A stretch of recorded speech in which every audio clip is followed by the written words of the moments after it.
So I don't usually do things like this, and I think it's probably a measure of how frustrated I am right now. The last post that I've just made on my Facebook page, including all of the separate headlines about young women who have come forward about being sexually assaulted or raped by persons affiliated with the Conservative Party, has really upset me. I've been campaigning and really trying to apply pressure for proper notice to be taken of cases like this for some time, but it's the first time that I've actually seen quite how many criminal cases have actually come from all that. And I'm not going to lie, it's shocking. It shocked even me, and I've gone through a fucking rape investigation and God knows what. And the only reason I did that was because I was absolutely desperate that nobody else ever go through the same thing. And to know that in spite of that, and in spite of the efforts that I've made and other young women have made to try and, raise awareness and to get the party in particular to pay attention to this real problem that they have, which has escalated and has been completely ignored for so long. It's just fucking painful. It is really, really fucking painful. Because, as I say, the only reason I ever reported what happened to me was to ensure that it didn't happen to anyone else. Anyone that knows me, who's met me in a bar, who shared a few drinks with me, and has seen me interact with members of the opposite sex, will be well aware that I'm not the kind of person to make up things like that. I'm not the kind of person who would cry rape or cry sexual assault if it wasn't what I said it was. And I think very much that, when I was an activist, when I was involved in politics and everything, that was the case for a lot of the women around me. A lot of us were, we'd probably turn a blind eye to things that perhaps now, in the wake of all this Me Too stuff, people would find to be unacceptable. And I think, they're much more permissible than we probably should be. And maybe that's why things have happened as they have done. So yeah,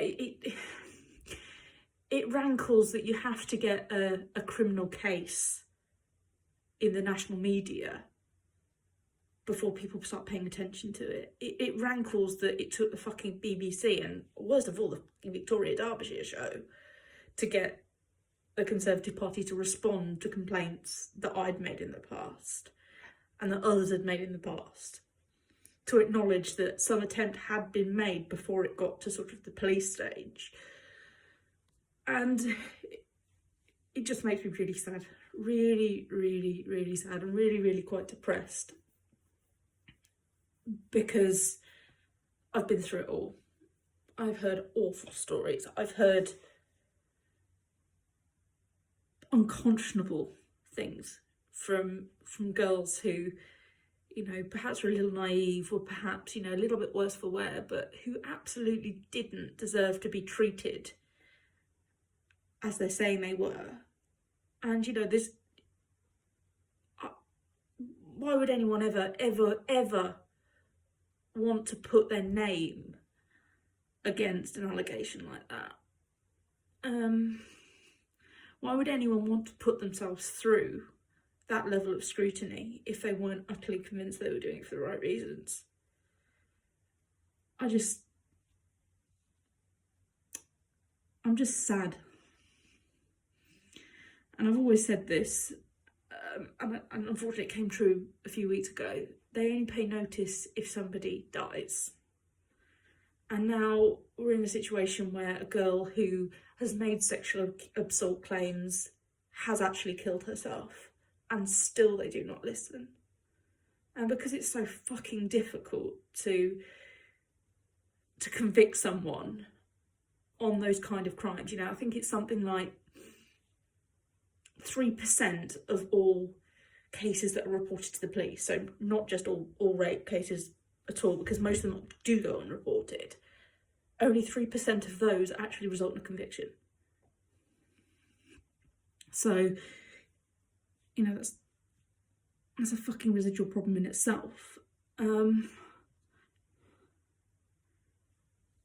What the hell's going to happen? I mean, I just despair at the state of the world, and I despair at the state of the cesspit that is our political system, and our political parties in particular.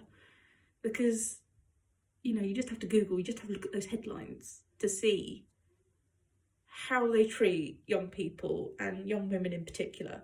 And I'm not saying other parties don't have a problem, because they definitely fucking do. But the Conservatives in particular seem to be particularly blind, and willfully blind.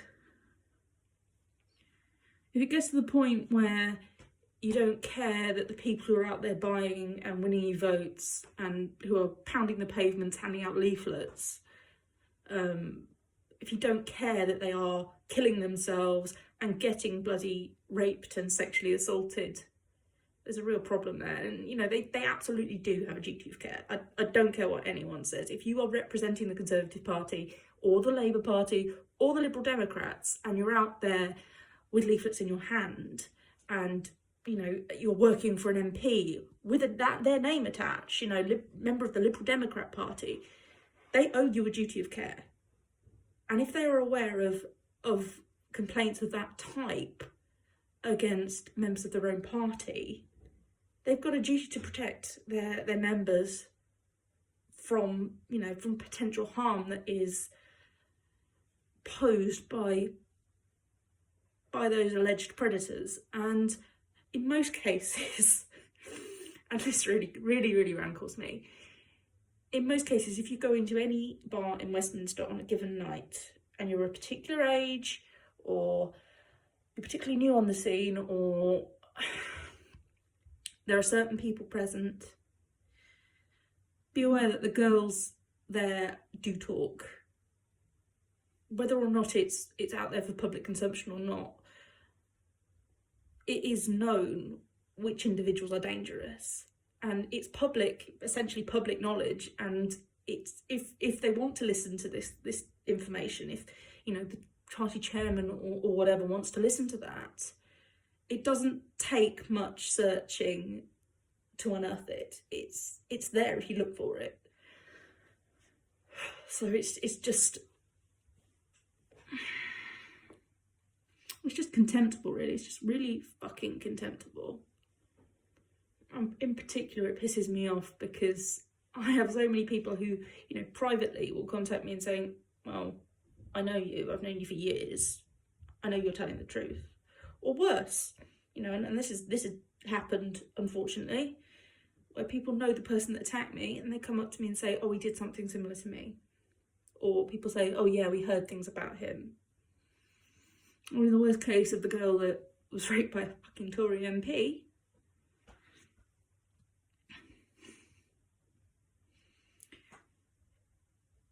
it's just, we have a problem with women in politics still. And unfortunately, it's at the very, very, very top. You know, I'm not a massive feminist. I don't go around. I'm not a typical man-hating feminist, because believe me, I do not hate men. But I do hate people who